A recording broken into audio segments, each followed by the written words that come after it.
हम बीएमएस का सिलेबस पढ़ने में अपनी पूरी मेहनत लगा देते हैं, पूरा जोर लगा देते हैं। एमडी की तैयारी के लिए 7-8 महीने में बीएमएस का पूरा सिलेबस पढ़ डालते हैं, एक एक चैप्टर पढ़ते हैं, सिंगल सिंगल सब्जेक्ट्स पढ़ते हैं, फिर भी हमारा सिलेक्शन नहीं हो पाता। अगर हो भी जाता है तो फिर वो प्राइवेट कॉलेज में होता है, गवर्नमेंट कॉलेज में नहीं होता, जहाँ पे हमें स्टाइपेंड मिले, जहाँ पे हमें एमडी पढ़ने के लिए फ़ीस कम देनी पड़े। ऐसा क्यों होता है?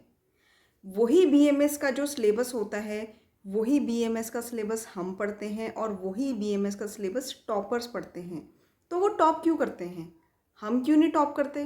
भाई पढ़ाई तो हमने वही करी है, हमने एमसीक्यूज भी सॉल्व किए हैं, और बताओ अब क्यों नहीं हो रहा हमारा सिलेक्शन? क्या ऐसा लैकिंग पॉइंट है जो आप मिस कर रहे हैं? आखिरकार क्या वजह है इसकी? दोस्तों, बीएमएस का सिलेबस जो हम पढ़ते हैं, जो टॉपर्स पढ़ते हैं, पढ़ाई सेम करते हैं, लेकिन फ़र्क सिर्फ एक पॉइंट का होता है। आज इस एपिसोड में मैं आपको गुरु मंत्र बताने जा रही हूँ।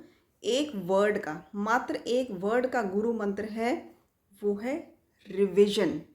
अब आप कहेंगे कि भाई ये जो गुरु मंत्र है, ये क्या गुरु मंत्र है? ये तो रिविजन एक वर्ड है जो हम अरसे से, जब से पैदा हुए हैं, जब से पढ़ाई कर रहे हैं, सुनते आ रहे हैं, बट हमने कभी इम्प्लीमेंट ही नहीं किया। इस वर्ड को इम्प्लीमेंट एक बार करके देखिए। दुनिया का कोई भी एग्ज़ाम देंगे, सिंगल हैंडेडली, मतलब कि एक ही चांस में वो क्लियर होगा, और रैंक टॉप 10 में ना आया तो मुझे कहना।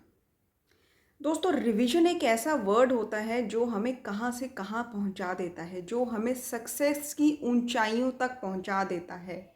और रिवीजन करने से क्या होता है कि हम इतनी आसानी से वो एग्ज़ाम को क्लियर कर जाते हैं कि हमें लगता ही नहीं है कि हमने मेहनत करी है। और दूसरी बात ये है, अब मैं कहूँगी कि रिवीजन, तो आप कहेंगे कि हाँ रिवीजन तो हम करते हैं, बट मुझे पता है आप रिवीजन कैसे करते हैं। आप सोचते हैं कि 6-7 महीने लग के एक बार सिलेबस कंप्लीट हो जाए, फिर रिवीजन ही तो करना है। दोस्तों, 6-7 महीने बाद जब आप रिवीजन करने बैठते हैं तो डे 1 से जो आपने चैप्टर्स पढ़े होते हैं या सब्जेक्ट्स पढ़े होते हैं, वो लास्ट में जाके जब आप रिवीजन के टाइम पढ़ने लगते हैं तो ऐसा लगता है कि जैसे बिल्कुल नया ही पढ़ रहे हैं। आपको उतनी मेहनत फिर से करनी पड़ती है। ये एक फैक्ट है। अगर आप रिवीजन करते हैं तो उसके 2 रूल्स होते हैं। पहला रूल ये है कि आपको जो आप आज पढ़ रहे हैं वो आपने कल पढ़ना है, जो आप कल पढ़ रहे हैं वो आपने परसों रिवीजन करना है। मतलब मैं फिर से समझाती हूँ, मैंने आज एक चैप्टर पढ़ा, मैंने उसको कल फटाफट से 10 मिनट में रिवीजन कर लिया और फिर नेक्स्ट चैप्टर पढ़ा।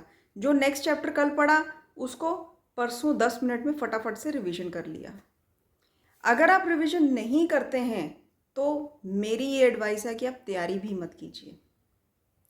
सुनने में कड़वा लगेगा बट ये सच है। विदाउट रिवीजन आप कितना भी सिलेबस अच्छे से कर लीजिए, क्योंकि हर कोई एक बार तो पूरे सिलेबस से गो थ्रू होकर ही एग्ज़ाम में बैठता है। फिर हर कोई क्यों नहीं टॉपर बनता?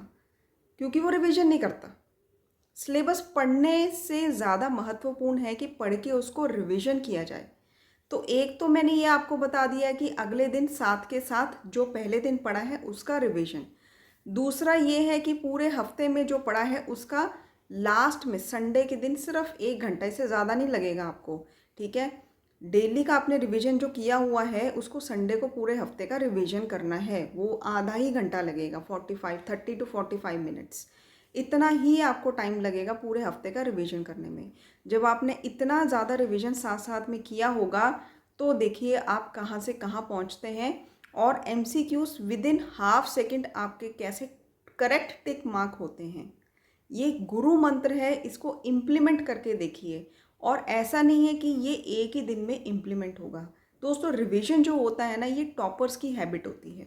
ये हैबिट जो है आप धीरे धीरे, डे बाय डे, दिन प्रतिदिन इसको डेवलप कीजिए, ताकि आपकी ये हैबिट बने और आपका सिलेबस जो आपने पढ़ा है आपके ब्रेन में भी अच्छे से बैठ जाए।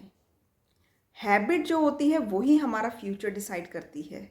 इसीलिए इस गुरु मंत्र को ज़रूर अप्लाई कीजिए।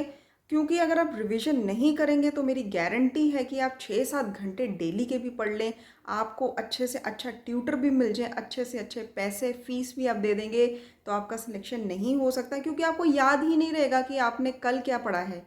आप खुद ही सोचिए कि जो आपने कल पढ़ा है, अगर आपने रिवीजन नहीं किया तो 1 हफ्ते बाद उसी चैप्टर को फिर से पढ़ के देखिए, तो कुछ-कुछ नया लगेगा और बहुत कुछ याद नहीं रहेगा।